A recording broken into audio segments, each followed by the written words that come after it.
ایک سوال یہ کیا جا رہا ہے کہ ابن قیم رحمہ اللہ کے حوالے سے کہ انہوں نے 4 چیزوں کا ذکر کیا جو رزق میں رکاوٹ پیدا کرنے والی چیز. صبح کے وقت سونا، نماز کم سے کم نمازیں پڑھنا، سستی اور کسل مندی اور خیانت کرنا. تو اب یہ سوال یہ کیا جا رہا ہے کہ یہ صبح کے وقت سونے سے مراد کیا ہے، یعنی فجر کے بعد نہیں سونا ہے کیا؟ یہ جو نا سوال کیا جا رہا ہے. جیسے ابن قیم رحمہ اللہ ہیں تو ویسے ہی ابن حجر رحمہ اللہ بھی ہیں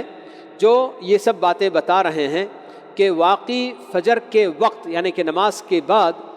رزق کی تقسیم کا وقت ہوتا ہے. تو اگر بندہ یہ اہتمام کرے کہ اس وقت میں سونے کی بجائے اللہ تعالیٰ کے ذکر و اذکار میں، دعا وغیرہ میں اگر مشغول ہو تو یقیناً وہ برکتیں اس کو حاصل ہوں گی. اور خود اللہ کے نبی صلی اللہ علیہ وسلم نے بھی اپنی امت کے لیے یہی دعا کی ہے کہ اللہم بارک لی امتی فی بکورہا، کہ اے اللہ میری امت کے لیے صبح سویرے کے وقت میں تو برکت عطا فرما. لیکن عام طور پر ہم یہی دیکھتے ہیں کہ لوگ بہت دیر سے، جتنے بھی ہمارے اپنی کمپنیاں یہ وہ سب ہوتی ہیں، دنیا والوں نے ایک دستور بنا لیا کہ 10 بجے جی افیشیل جو بھی جو نا آفس وغیرہ ہوں گی وہی کھلیں گے، یا 9 بجے کھولنے والے دکان وغیرہ سب اپنی اپنی ذاتی چیز بھی رہی تو صبح سویرے کھولنے والا بالکل کم ہوتا ہے، بہت دیر سے کھولتے ہیں اور رات دیر گئے تک جو نا بالکل جو نا کھلی رکھتے ہیں. اگر یہ معمول بنا لیا جائے کہ ہم فجر کے فوراً بعد کھول دیں گے اور پھر مغرب کے فوراً بعد بند کر دیں گے یا عشاء تک رکھ کر بند کر دیں گے، یہ زیادہ بہتر ہوگا. کیونکہ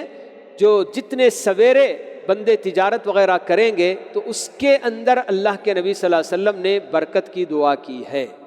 تو اس لیے یہ جو صبح یعنی کہ فجر کی نماز چھوڑ کر سونا، یہ تو یقیناً بہت بڑی بدبختی کی بات ہے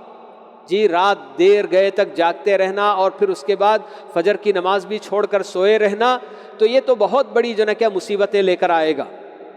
لیکن فجر کی نماز ادا کرنے کے بعد بھی بہت سارے لوگ سونے کے عادی ہیں، کیونکہ رات میں نیند پوری نہیں ہوتی ہے تو فجر پڑھ کر آتے ہیں اور پھر سونے کی کوشش کرتے ہیں. حالانکہ فجر کی نماز کے بعد ذکر و اذکار، اللہ کے نبی صلی اللہ علیہ وسلم کا تو یہ معمول ہوتا تھا کہ آپ جی فجر کی نماز پڑھنے کے بعد اپنی جگہ پر بیٹھے رہتے سورج طلوع ہونے تک،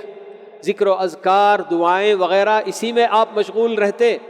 اور سورج طلوع ہونے کے بعد اس کے بعد 2 رکعت نماز پڑھ کر آپ گھر لوٹتے. اور ایسا کرنے کی وجہ سے بندے کو بہت بڑا اجر و ثواب بتایا گیا. حج اور عمرے کا ثواب وہاں پر جو نا دے گا اللہ تعالیٰ، یہ اللہ کے نبی صلی اللہ علیہ وسلم بتاتے ہیں. تو جو صحیح احادیث میں فضائل بیان کیے جاتے ہیں لوگ ان پر عمل نہیں کرتے ہیں، بس ایسے ہی ضعیف حدیثوں میں بہت ساری بڑی بڑی فضیلتیں بیان کر دی جاتی ہیں تو ان کو فوراً قبول کرنے کے لیے تیار ہوتے ہیں. حالانکہ یہ سب ایسی باتیں ہیں کہ واقعی اللہ کے نبی صلی اللہ علیہ وسلم سے صحیح احادیث میں ثابت شدہ باتیں ہیں، مگر اس پر عمل کرنے والے بہت تھوڑے ہوتے ہیں. تو جہاں تک ہو سکے فجر کی نماز کے بعد جی جتنی دیر تک بندہ اپنی اسی جگہ جہاں وہ نماز ادا کیا وہیں بیٹھا رہے. یہ بھی ہم اکثر دیکھتے ہیں لوگوں کو کہ نماز ہونے کے فوراً بعد اٹھنے کی کوشش کرتے ہیں، سنتیں پڑھنا ہے جو بھی، خیر سنت آپ پڑھتے بھی ہیں لیکن فوراً بھی نہیں پڑھنا چاہیے. کتنی دعائیں، کتنے اذکار ہم کو جو نا فرض نمازوں کے بعد اللہ کے نبی صلی اللہ علیہ وسلم پڑھنے کے لیے بتاتے ہیں، مگر ہم ان سب باتوں کا اہتمام نہیں کرتے اور اٹھ کر کہیں اور جا کر بیٹھتا ہے بندہ، یا پھر جو نا کیا ہے سنن اور نوافل شروع کر دیتے ہیں. تو بہرحال جتنی دیر تک نماز پڑھنے کے بعد بیٹھے رہیں گے اپنی ہی جگہ پر تو ملائکہ ہمارے اپنے لیے استغفار کرتے رہتے ہیں، جب تک کہ بندہ کسی سے بات نہ کر دے یا اس کا وضو وغیرہ نہ ٹوٹ جائے تو یہ جو نا اس کی حد بتائی گئی ہے.